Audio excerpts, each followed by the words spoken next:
In a striking turn of events, President Donald Trump has unveiled a transformative shift in his Ukraine war strategy.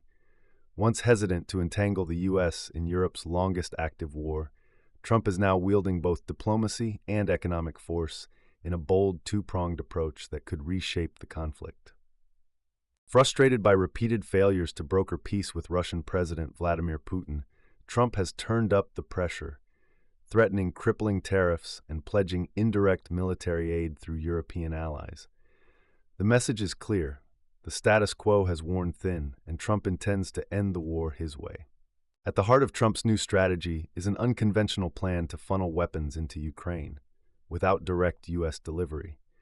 Instead, European nations will purchase U.S.-made arms and transfer them to Kyiv, sidestepping Trump's prior campaign promise to scale back American involvement in foreign wars. This workaround allows Trump to maintain political consistency while equipping Ukraine with the tools it needs to defend against escalating Russian aggression. It's a clever diplomatic maneuver that maintains U.S. dominance in arms sales and preserves plausible deniability. Among the critical assets being transferred are Patriot missile systems, long coveted by Ukraine for their ability to intercept Russian ballistic missiles. Priced at around $1 billion per system, these advanced air defense platforms represent both a strategic and symbolic investment.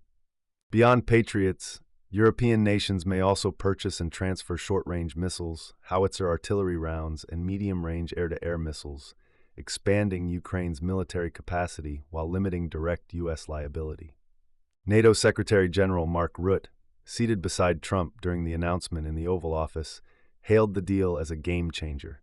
He pointed to Germany, Sweden, Norway, and Finland as eager participants, ready to shoulder more responsibility for Ukraine's defense. Trump didn't stop at weapons. He laid down a firm 50-day deadline. If Russia does not agree to a peace deal within that time frame, it will face a devastating wave of economic retaliation. At the center of this retaliation are 100% tariffs, what Trump calls secondary tariffs, aimed not just at Russia, but at countries buying Russian oil, like India and China. These secondary sanctions will punish nations indirectly supporting Russia's war effort by pressuring their trade relationships with the United States. They're secondary sanctions, said Matt Whitaker, U.S. ambassador to NATO. It's about tariffs on countries like India and China that are buying oil from Russia. It really is going to dramatically impact the Russian economy. Trump framed this bold tactic as a new weapon in his diplomatic arsenal. I use trade for a lot of things, he said, but it's great for settling wars. This marks a departure from Trump's earlier stance, where he kept the Ukraine conflict at arm's length. Now he's stepping in, not with boots on the ground, but with dollars and leverage. Trump's new direction appears to be driven as much by personal irritation as strategic calculation. In his own words, he's tired of Putin's broken promises and elusive peace deals. I felt we had a deal about 4 times, Trump said, referring to prior negotiations, but it just kept going on and on. This candid admission reflects a deeper shift in Trump's tone. Where he once praised Putin's resolve, he now expresses disappointment and suspicion. My conversations with him are very pleasant, and then the missiles go off at night, Trump said.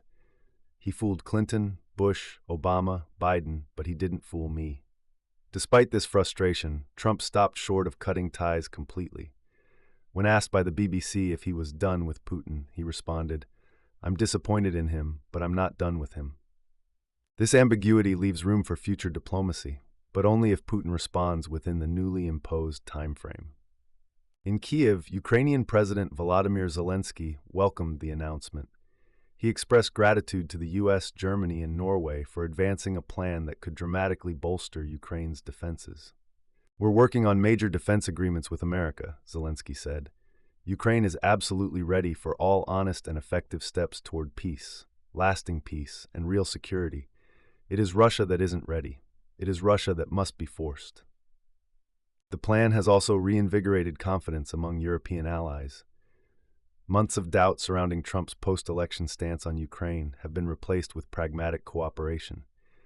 Trump acknowledged this shift, praising Europe's resolve. Europe has a lot of spirit for this war. When I first got involved, I really didn't think they did, but they do.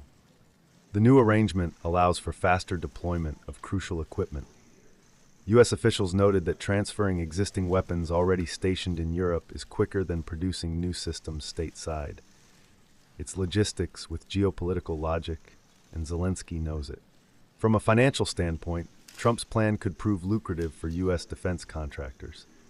Selling high-end systems to European nations rather than donating them to Ukraine generates revenue and strengthens transatlantic military ties.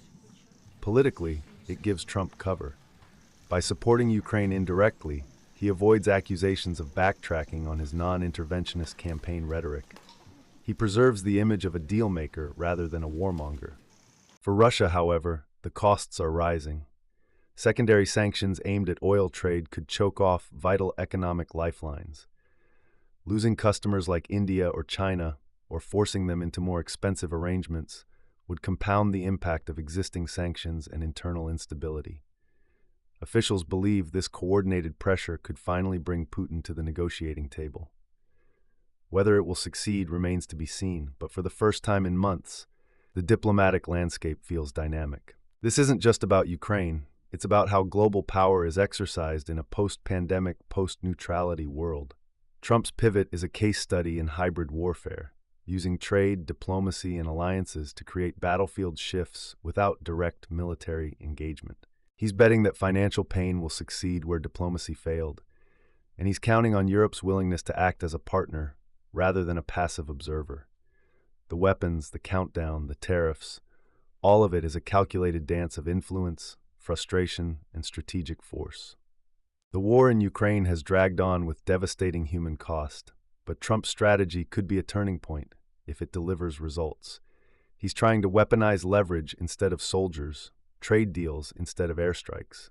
Will it work? Will Putin respond? Will Europe carry the load? The countdown is ticking. If you found this breakdown insightful, like, share, and subscribe for more updates on how global leaders, economic policy, and military strategy converge in the battle for Ukraine's future.